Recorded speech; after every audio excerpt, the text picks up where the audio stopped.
So before we end off, we actually have some viewer submitted questions for you guys. So whenever you're ready, we can dive right in. All right, we're ready. Awesome.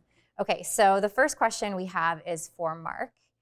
Marc, what piece of advice would you give to an entrepreneur starting their first business? One piece of advice. One piece, just one. Okay.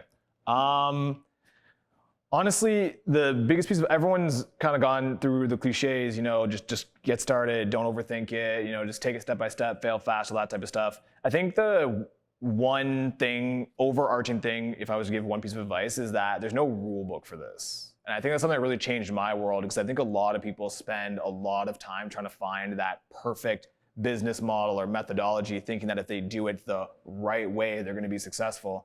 And I think that thought process of, there's a specific way to do this and there's rules around this, really stops a lot of people from getting started, and it causes a lot of problems throughout the process, because you're always waiting to find that moment of inspiration where I've got it figured out. There's no rule book in this at all. So whatever you think you need to do, whatever you want to try, just get started on it. There's no right or wrong way to do it. To be honest, if you're starting a business, more likely than not, the way that you do it is only going to work for your business. So build your own rule book.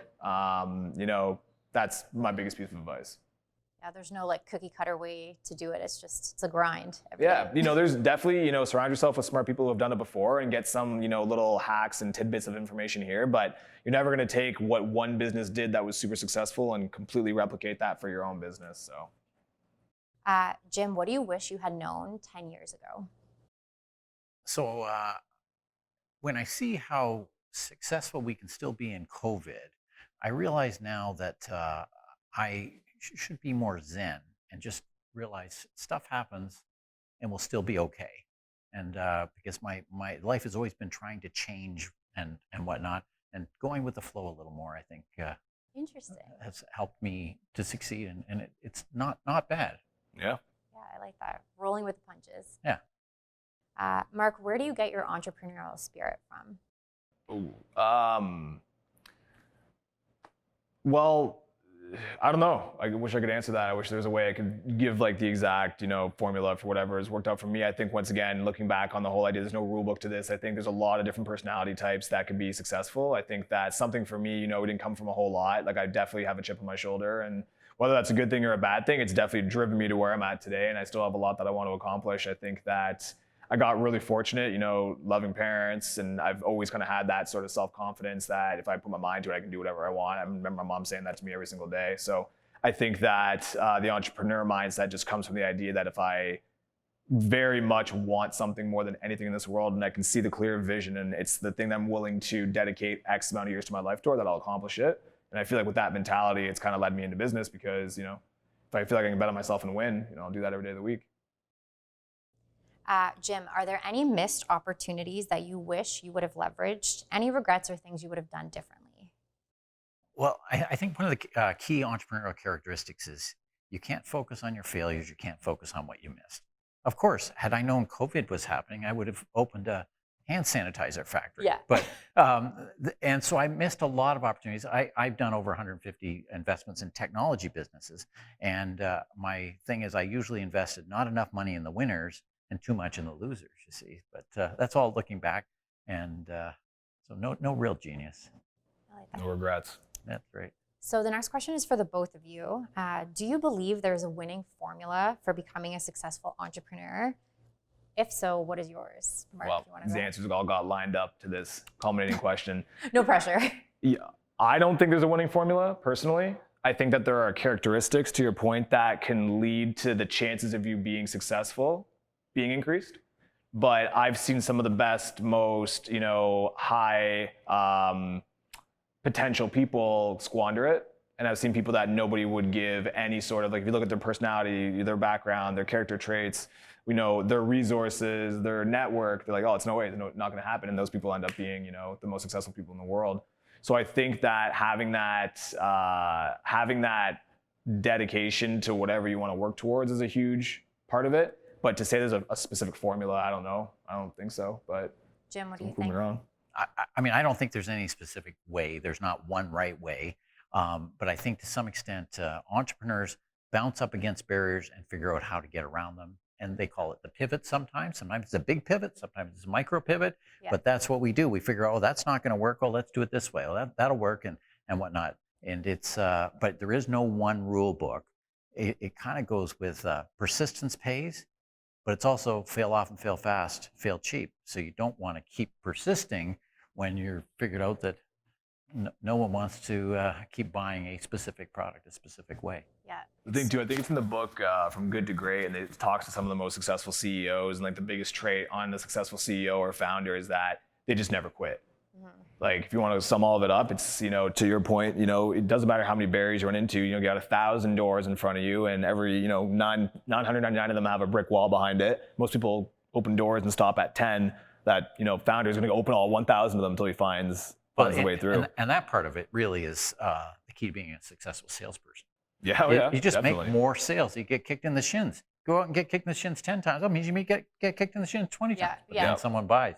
And I think it's a relentless passion for your business and to win in that business, right? And that's what they all share. Yeah. And I think a strong desire to make good, sound, quick decisions, but to trust their gut, right? And not overthink everything, and not just power through it, right? Make a decision, measure it, undo it if you have to, but move fast, move fast, and have a high real belief in your own ability to be successful. It's funny you say that. I was just talking about this, but how, being a founder, being a CEO, people think that, once again, to the rule book point of it, that they have to have all the right answers.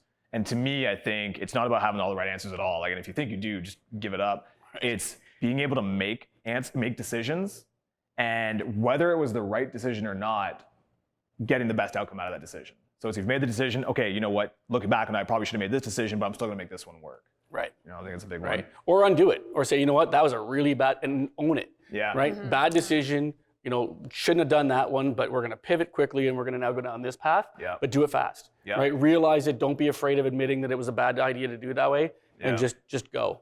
Yeah. There's a point actually to what you were saying. That push forward on the salesman side of thing. I've always said this. I always recommend that. Up until the point wherever you're at, there's 2 jobs you should have in your life. And you should have a warehouse factory job, and you should have a sales job. And I look back on my life now, kind of talking about more of the kind of lightens, but I spent my summer in a warehouse, which I thought was the best thing in the world because, consistent pay. And when you're a student, I was in high school. But I also remember when I got out of there, I was like, okay, I'm going to, there's things I want to get after in life. And it gave me that motivation to do it. And then the sales side, doing door-to-door sales for 4 years will definitely give you some resilience. So I'm going to add a third to that. And that is you have to work customer service. Yeah. Because that's where you hear what real customers say and whatnot. And going back to entrepreneurial success, I always look for competitive advantage. So is there a reason why your business has to exist? So for you to go, I tend to go into niches. Like, what's the big guy do? How are we going to do it different? Or what are we going to do a little different? So you don't want to be commodity meat. You want to be, what's your niche? And you figure out what your niche is, and then, people want clean. People want less environmental impact. So true. It's kind of like that saying, entrepreneurship is like jumping off of a cliff and building a plane on your way down. Yeah, that's right. Definition of that. So the next question is also for the both of you. What sacrifices have you had to make to be a successful entrepreneur? Jim, do you want to start? Well, people say, oh, you work for yourself. That means you can do whatever you want, whenever you want. The reality is, if you work for yourself, you work harder, longer.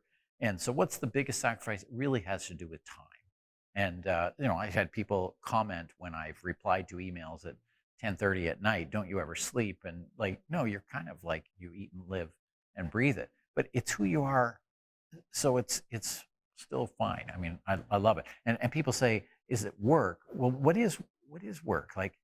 Is this work? True. Me being here, we're having a conversation. Yeah. Does that work? Oh, I guess I didn't work then, right? But, Yeah, it's just more so, it's a lifestyle. It's just it's so much a part of your day that it doesn't feel like you're clocking in at this time and clocking out at another time.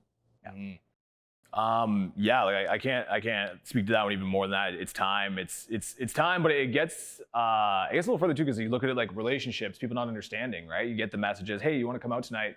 Well, sorry, I gotta catch up on this, or I gotta do this meeting, and people don't understand. Well, don't you work for yourself? Can't you come out? Oh, well, okay, yeah, let me enlighten you on what's been going on in the past little while. But I think that when it comes to entrepreneurship and being successful, it just is, to your point, the unrelenting passion. you've got to be willing to sacrifice pretty much everything. So look at everything you have, minus like your closest group of friends, your family, and like maybe the things that are the most important in your life, and be willing to shed all of everything else in the pursuit of what you're going after, at least for the first little while. And depending on where you're at, right? I always, talk to it where it's like, if you're a first-time founder going into business and you've put everything on the line, that's where it's like, okay, you've got to really narrow down your focus. You never work for yourself anyway, right? You work for your customers, you work for your employees, you work for people who've invested in your company. Like you got demands on your business, which you're ultimately responsible for. So you're working for all of them, right? More so than you're working for yourself anyway. Yep. So the last question is for all three of you guys. No pressure. How do you define success? Jim, you want to start? Well, it's because I'm old. I've done some work on my purpose. My purpose in life is to help as many people as possible be as successful as they can be. And so success is helping as many people as possible be as successful as they can. And I choose to do that through business. That's my tool. And so I'm clear for me. Honestly, I don't know. I'm 29, and I'm very much the type of guy that I'll set 3 to 5 year goals, and I'm very fortunate in the sense that I've been able to kind of like have tunnel vision on those goals. But the goals that I want to hit when I'm 30, if I achieve them, I wouldn't necessarily call myself successful in life. I've been successful at that block of life, that chapter of 3 to 5 years, what I wanted to focus on that period of time. But I've always said to ask a 30-year-old, and for me, like that's older. Like imagine if you got a situation where you're a 22-year-old. Like, what do you want to do with your life? What's your purpose? How could you ever ask someone at that age what their purpose is or what they want to do or how they define success? So for me, my definition of success right now is my small sort of 3 to 5 year goals. But I hope that one day I can get to a point where I look at it and look back on life and say success was something completely different, based on what milestones you've hit. And so for me, I think success is different for everybody, but that's how I'm looking at success right now. What about you, Paul? I mean, I think success for me is building something great, but doing it the right way, right? I think if you set off to achieve some goals and you want to build something like a great company and you're doing it the right way, you're protecting the environment, you have a great culture, you're respectful, you're collaborative, all those things in that spirit with which you want to build a company. If you can build a company and do it in a meaningful way, I think that's success. No, one of my favorite quotes is, whatever good things we build end up building us.